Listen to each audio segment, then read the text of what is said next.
I expect podcasters, all, not just y'all, to extract something interesting. As a podcaster, it should be your job to kind of extract what is interesting. Everybody is kind of so like when we speak to Ish, it's just giving you how he would give it to you if you seen him in a hookah spot. Now it was cool. We seen some couples. We went out a couple times, and not like that. Went to bed early. That's cool. But what'll happen is you'll get here and as in the middle of telling your story, when everybody starts laughing and keying and all of that other shit, it stops you from telling your story. It does it to everybody in here outside of Joe, because when Joe's telling the story, we may not do that. It's not that. I'm not saying you can't. That's their little crutch they be using. I don't do nothing, bro. I don't even come in here and talk about myself, so I'm not even. Don't say y'all. It's not a world where 6 couples could meet somewhere and something interesting ain't going on. Yeah. What if something happens? You would do that. That's not true. You can find some little shit that's not going to offend nobody. All right, cool. Okay. So you find it interesting, right? Let's just play it out. Let's do it. We're going to be objective. Okay. You think it's funny. Yes. You think it's interesting. You come in here and you say it, and now the niggas around here is like, fall flat. Get the fuck out my face. That happens. But at what point is it your job to find the funny things that you would say on camera? See, I think it's too many times where we'll do a whole pod, and then right at the end of the pod, one of y'all will say something that you'll be like, yo, funny, like in passing, almost like cavalierly. Because they ready to leave. They going back to their regular self.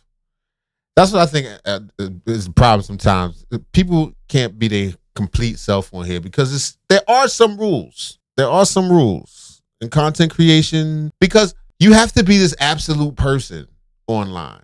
People say contradictory things and hypocritical things in real life every day, all the time. But when you on camera, you got to make sure you always say the right thing because somebody's always looking for a gotcha moment. I personally feel like, go ahead, get me. Whatever. That's what I said that day. Now I'm saying something else now. But that's just me. I don't have a, multi-million-dollar podcast rolling with, people sitting on the cloud couch and 2 of my homeboys that look just like me that I don't really need it all. And I'll be like, nigga, you should have hour one. You know that. I don't understand that. Because if I even look back at some of the episodes we've done without you sitting here, we've gotten some of that funny. We've had it. We've had those moments. Oh, so this is a good conversation. This is a great talk. Because I agree with that. When I'm not here, y'all do get to some of that. Because you the boss, of course. You ever had an ass whipping stepfather come home from work? Suddenly, things aren't that funny. You could have been doing anything. Having a ball. Kevin here, y'all. You think that's my fault or your fault? I don't. You think it's my fault? No. Well, okay. No, I'm not saying it's your fault because of something. Because that does happen. Y'all do seem more vulnerable, more willing to share. I call it willing to do your job, but what do I know? Joe Budden calls Ish and Ice trash to their face. Did he call him trash for real? Come on, man. Shout out to Danny from the stop. Right, on today's episode of the Joe Budden Podcast, Joe had enough. He ripped the Band-Aid off. He told these guys they're garbage. Yeah, that's right. For real? So over the last 5-6 months, Ish and Ice have just been going in the pod, maintaining, ain't not much changing. And they started to really be lackadaisical all of the time. They just showing up to get paid. There's really no reason for them. I used to think they were the same person. And that person, they like, Joe Budden did that and they came out. They like duplicates. They like variants. They're Joe Budden's variants from different dimensions. And in this dimension, they don't really fit in. They're like, Joe, you already got that spot. Their stories offer very little insights into their actual life, and they're just going along to get along until they get to their next paycheck. And it's been noticeable with some of the stories Ice and Ish have been telling. Like what? For example, this Ice story where he refuses to talk about his vacation with his wife and his former girl. Well, not his wife, his current situation and his ex. Tell us how it went your beach day with the with family. That's all your Stanley Cups. Ice went to the beach with his girl and his daughter's mom. I went great. We had a great time. They, like I told y'all before, we all one unit. They get along great. Nothing. Like everything was. He wanted this to stop. When you see a person doing this, I'm a body language expert. If you didn't know, all this is get off me. All right. I said it. What you want? I don't want. We had fun. We had fun. We had fun. It was good. Back up. Get up off me. Like I told y'all before, we all one unit. They get along great. Nothing. Like everything was fine. I couldn't have had a better day. We all went out to dinner. We kicked it. All right, but tell me some of the funny stuff that happened. It really wasn't nothing, bro. I promise you. It was just a regular day. We just hung out. All right, Do some work as people listening to you, knuckle. tell me about some of the almost funny things that could happen. I get it, but I promise y'all, it's not what y'all are thinking. It was just a regular, everybody just chilling. All right, tell me about some of the funny things you was thinking. Oh my God, Joe. Fam, I'm not you. I wasn't thinking All that. right, audience, Yeah. I be trying this. Trying to get this nigga out of Hey, here. listen, I don't know what you want. I don't know what you want. I don't know what you want. Telling y'all I live a regular life. That's not a regular life. It is if y'all are all mature. It's right. That's regular or mature. Well, then that's Stop it, Joe. All right, tell me about, There's nothing to squeeze you out think here. there's nothing there. Let me find out Joe's a little bit abusive. You know this is your homeboy. He just need to check. He's stressed out. He tried to take his family out of the country. Shit ain't work out. It's stressful out. He don't want to play today. Even though that's his job. There's nothing there. The stone is. There's nothing there, bro. My daughter did ask, can mommy spend the night? No, she asked her mother, can you spend the night at the house with us? And she was like, girl, We've done our best. Boring. sorry. Tell Joe was frustrated, but he That was bullshit. doing it in a joking fashion, and it was a joking fashion because he knows Ice can deliver what he's asking.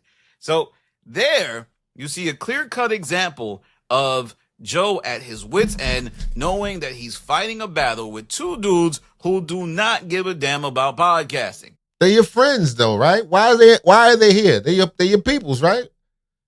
If they're your peoples and they on just to be on, you can't expect them to be something they not. They're your peoples.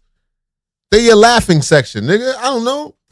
Freeze goes to the beach with his girl and his BM. Now, I'm just shooting the shit with him, like on some extraction shit. Hey, what happened funny? What went on? Hey, what'd you do? What'd they do? What'd they keep? You know, I'm just anything, right? And he says, yo, nothing happened. We had a good time. It's my family. We had fun. I'm telling you, man, I know you want something juicy, but there was absolutely nothing that happened, yo. There's nothing here, Joe. That went on for about 6 minutes. I lost sleep over that week over this. And at the very end, You mentioned his daughter said- asking about. yeah, man, and my daughter did ask me if she could come spend the night. If mom could come spend the night with.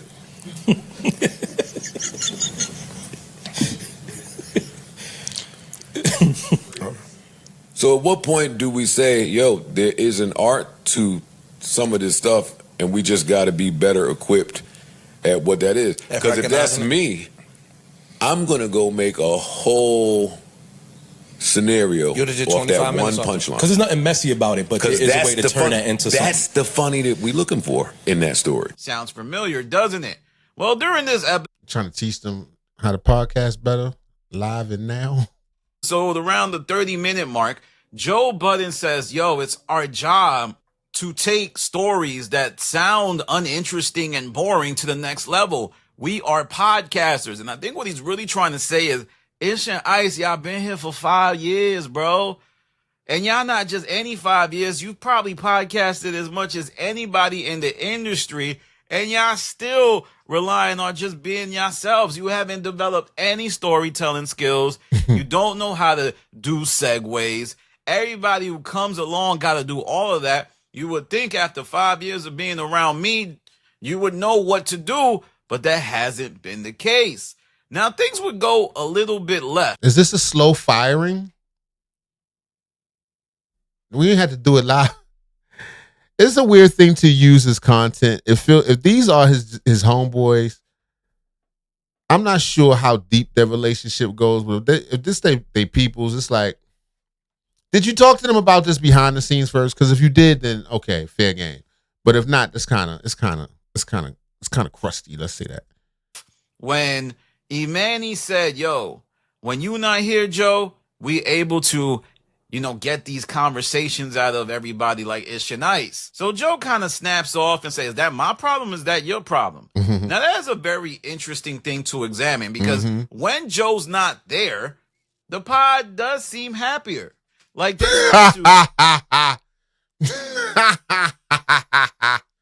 they want you, they try to fire you, Joe. Shit, they're like, we have a better time without you. Call that shit the No Buttons Podcast. Laugh. Even remember when Melissa Ford and Ish didn't get along? When Joe wasn't on those episodes, Melissa Ford and Ish were cool.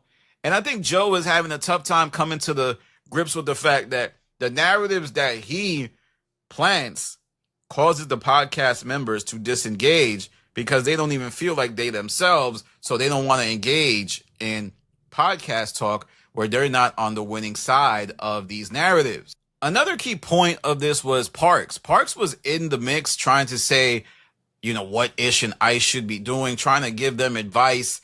And I think anytime Parks chimes in, it's because he knows the background details of what's going on behind the scenes. I'm almost certain Ish, Ice being that trash that Joe and Parks speak about it. And then even Corey is laughing in the background like, and I know Corey and Joe be kicking Ish and Ice back in. I think everybody knows Corey is the guy that Joe vents to. That's how he kind of came on the show because Rory and Maul were making Joe Budden feel isolated. So he brought on Corey so he could have a shoulder to cry on.